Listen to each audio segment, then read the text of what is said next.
यह अस्थिर और चंचल मन जिस जिस कारण से संसार में जाए, उससे हटाकर उसे बार बार आत्मा में लगावें। सुखपूर्वक भोगने वाली विषय वासना के प्रलोभन में कदापि न फंसिए। कुपथगामी मन के विपरीत चलिए। परमात्मा का जो रूप आपकी विशेष आकर्षक प्रतीत होता हो, उसी में मन बुद्धि को एकाग्र करने का सतत अभ्यास करते रहिए। वैराग्य और शुभ चिंतन के अभ्यास से प्रलोभन से मुक्ति मिल सकती है। नमस्ते, मैं शैलजा अपने चैनल पर आपका हार्दिक स्वागत करती हूँ। आप हमेशा स्वस्थ रहें और प्रसन्न रहें। जय श्री कृष्ण। श्री कोल्ह जी और श्री अल्ह जी दोनों भाई भाई थे। इन दोनों में बड़े भाई श्री कोल्ह जी संसार के विषयों से उदासीन थे।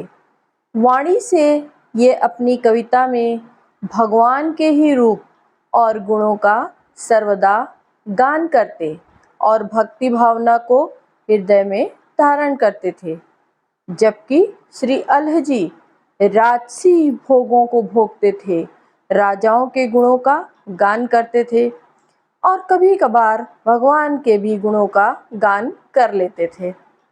परंतु एक बात बहुत अच्छी थी कि वे अपने बड़े भाई के बहुत आज्ञाकारी थे। एक दिन बड़े भाई श्री कोल्ह जी ने अल्ह जी से कहा, चलो श्री द्वारकापुरी और श्री द्वारकाधीश के दर्शन कराएं। श्री अल्ह जी तो अपने बड़े भाई के सर्वथा ही आज्ञाकारी थे, अतः आज्ञा पाते ही उनके साथ चल दिए और श्री द्वारकापुरी पहुँचे। जब मंदिर में दर्शन करने गए तो वहाँ एक विलक्षण घटना घटी। श्री कोल्ह जी ने भगवान को अपने बनाए हुए अनेक छंद गाकर सुनाए और इसके बाद श्री अल्ह जी में सुकुचाते हुए 2-4 छंद सुनाए। इनके पदों को सुनकर श्री द्वारकाधीश ने प्रसन्न होकर हुंकार भरी और पंडा जी को आज्ञा दी कि अल्ह जी को मेरी प्रसादी माला पहनाओ। आज्ञा पाकर पंडा जी माला लेकर आए और जैसे ही इन्हें पहनाने लगे, इन्होंने कहा, ये मेरे बड़े भ्राता हैं, इन्हें ही माला पहनाइए, मैं इस योग्य नहीं हूँ। श्री अल्ह जी के कहने से भी पुजारी जी ने श्री कोल्ह जी को माला नहीं पहनाई और कहा, यह माला तो प्रभु ने आपके लिए दी है, न कि आपके बड़े भाई के लिए। ऐसा कहकर पुजारी ने अल्ह जी को माला पहना दी। इससे श्री कोल्ह जी ने अपना बड़ा भारी अपमान समझा। अहमवश और ग्लानि के मारे वे समुद्र में गए और कूद पड़े। जल के भीतर घुसते ही इन्हें दिव्य भूमि मिल गई। अब ये आनंदमय होकर आगे चले, परंतु माला न मिलने वाली अनीति इन्हें भूल ही नहीं रही थी। कुछ दूर और आगे बढ़ने पर इन्हें भगवान के पार्षद मिले, जो कि अगवानी करने के लिए आए थे। उनसे मिलकर आपको सुख शांति मिली। फिर आपने जब द्वारकाधीश श्री कृष्ण जी के दर्शन किए, तब परम आनंद की प्राप्ति हुई।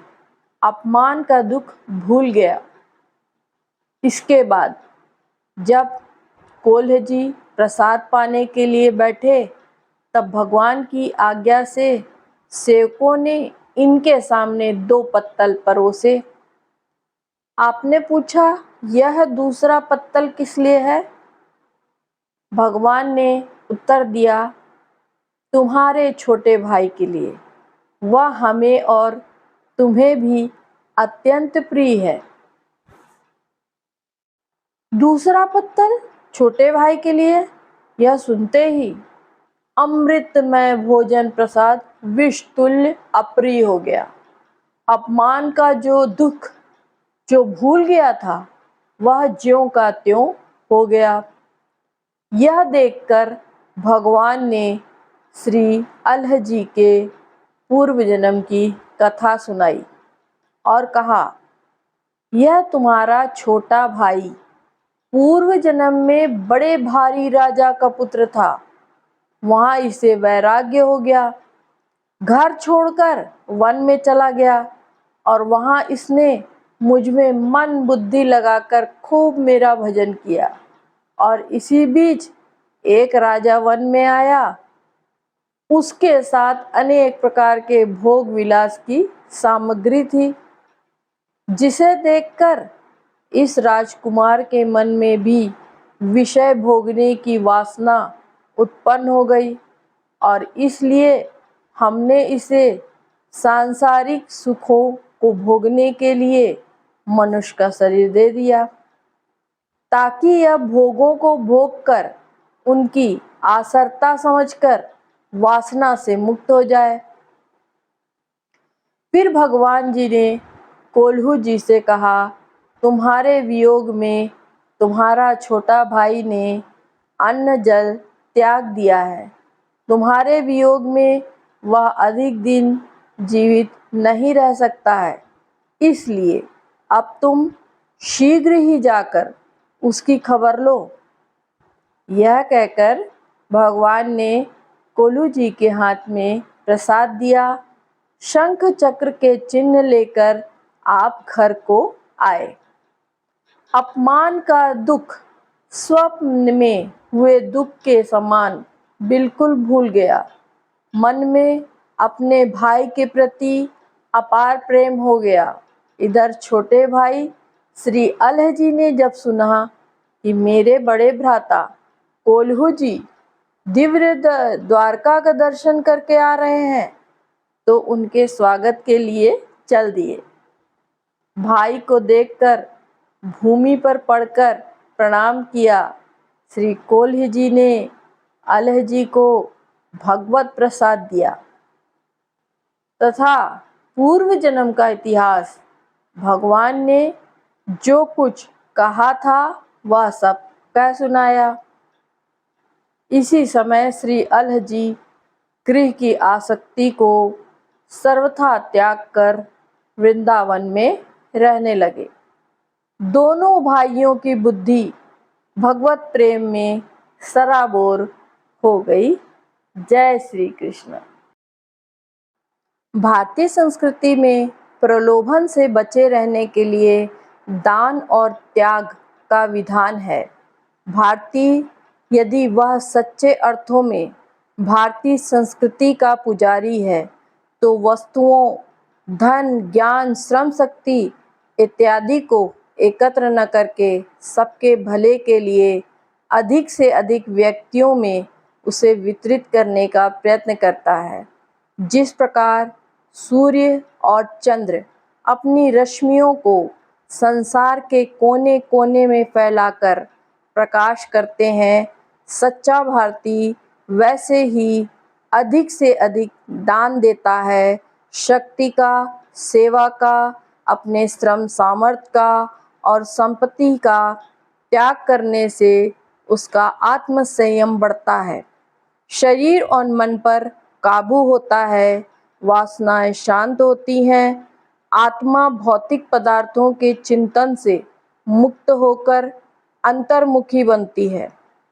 क्षुद्र बाह्य पदार्थों तथा रूपों से आसक्ति हटते ही उसे आत्मानुभव होने लगता है। वह जान लेता है कि मैं हाड़ मास, वासना, तृष्णा, मोह नहीं हूँ, मैं तो सत्य चित आनंद स्वरूप विशुद्ध आत्मा हूँ। व्यर्थ चिंतन का त्याग करना चाहिए, वर्तमान का सदुपयोग करना चाहिए, भविष्य उज्जवल बनाने का सतत प्रयत्न करना चाहिए।